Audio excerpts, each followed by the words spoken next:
Good morning and welcome back. Today we're in the Old Testament and we're going to be hearing stories from the books of Psalms and Proverbs. So Psalms was written by a man named David and Proverbs was written by a man named Solomon. Let me correct myself right there. Some of the parts of the books were written by them. Other parts were written by other important people. So let me just correct myself there. So you may have heard of this man named David.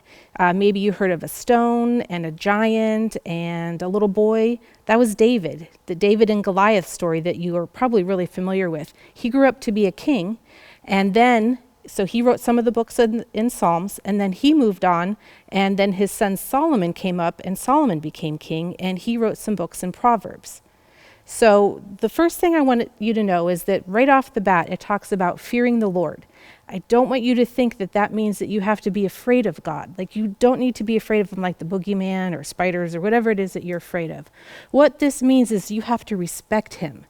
God did some amazing things. He's done some amazing things in the past. He's going to continue to do them in my life and in your life. And so because of that, we need to respect him. The most important thing that he did was he sent his son Jesus to die on the cross for us. That's huge. And so that deserves respect. Again, it does not mean to fear anything. Do not be afraid of God. Don't.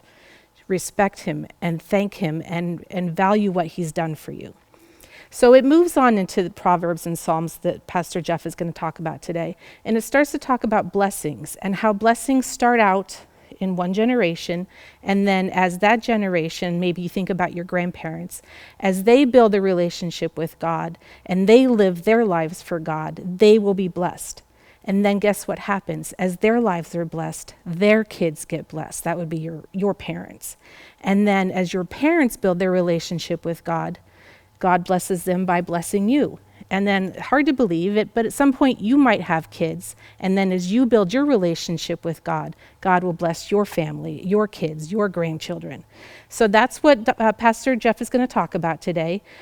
Spend some time thinking about it. There's a great big family picture right here, and you can think about how they all have a good relationship with God, and so do you, and you can work on that. And so that's where we're going to end today. Next week we are in Psalms again, and then also Luke, and I look forward to seeing you then. Thank you.